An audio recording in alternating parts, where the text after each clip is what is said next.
Hello and welcome back to my YouTube channel. My name is Ernie Alima, and in today's video I'm going to be going over some advice to help you with your A-level politics exams. So you've got 2 papers left, and this video we're not really going to go over any essay structure or things like that in detail. What I'm just going to give you are some tactics and some tips of what you can do to prepare in the last few days and just general advice that I found useful for me. So let's get right into the video. The first thing I would say is to reflect on your first paper. So think about what went well and what didn't go so well. You need to be honest about this because that will really help you in the next 2 papers. Each paper is basically an opportunity to learn from your mistakes. So think about your timings, think about if you were able to answer the question directly, how well you used your examples. Ask yourself, did you plan well for the questions or did you just start writing straight away? Were your arguments balanced? And of course, for the source questions, did you take in highlighters? This is something that I would recommend everyone does. So take in 2 highlighters to highlight the 2 sides of the argument. Another tip would just be to look at examiners' reports between now and the exam, just to get an idea. So if you haven't already done this, examiners' reports tell you, they look at previous years and how they've answered the questions, and an examiner goes and gives the commentaries. It's very good for knowing what sort of things the examiners are looking for. So if you haven't yet done that, take a look at the examiners' reports. Next thing would be to focus on active revision only. So don't just reread your notes. It probably won't stick at this stage. It can help for some examples, but you want to be doing more active things. So the first thing I would even recommend, not really in terms of learning the content, just in terms of practicing, would be to write out 1 or 2 full essays under exam conditions, just for paper 2. And then for paper 3, you want to be doing as many full essays as possible, instead of just limiting it to essay plans, because the better you can, the more that you can replicate the actual exam, the better your responses will be when you get to the actual exam. So just do as many full essays as possible. So I'd say 1 or 2 between now and the next paper.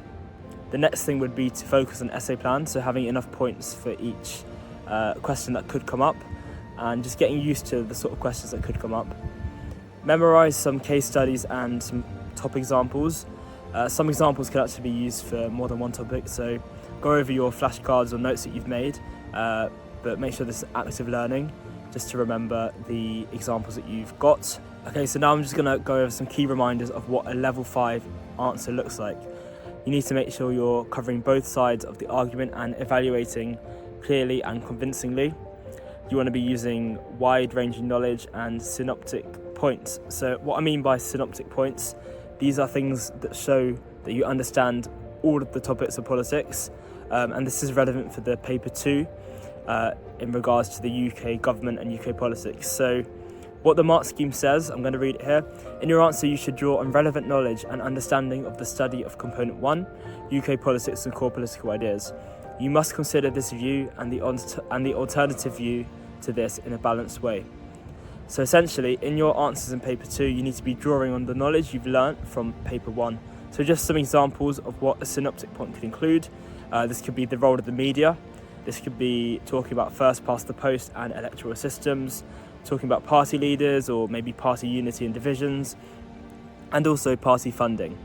So think about the synoptic points. They usually come naturally, but it's something you want to include in your plan to the answer, just to make sure that's been covered, because if you don't cover them, you may not access the top of level 5, and you may limit your marks. So I'll put a link to a more detailed explanation of synoptic points in the description. So if you want to know more about that, take a look at it. But it's something to remember too. Now for ideologies, you don't want to get caught out, so make sure you know all of the key thinkers in detail.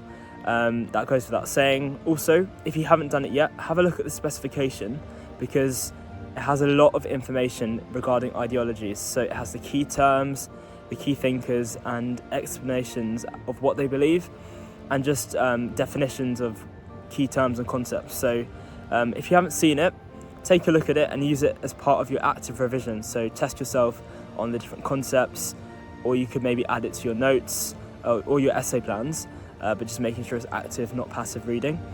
Again, don't neglect one ideology because you find it confusing or boring. It gives you room for more choice of questions if you've covered as many things as possible. And examiners' reports, again, like I mentioned, that will tell you where people go wrong, especially when it comes to ideologies. So If you find that you struggle with ideologies, or in the first paper you struggled, you can take a look at the examiner's report specifically regarding ideologies for some advice there. Now, when it comes to paper 3, don't neglect the 12-mark questions when you're preparing. Make sure you do essay practice for 12 markers, not just the ideologies and the 30 markers. They do get you some extra marks if you do well.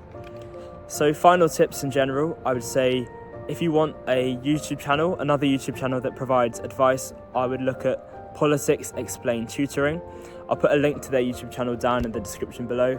I found it very useful in terms of just going over any topics that I wasn't too confident on. So I'll put the link to that in the description. We've now reached the end of the video, so if you found it useful, please give it a like and subscribe. These are the tips that I found quite useful when it came to my A-level politics last year, in which I got an A-star.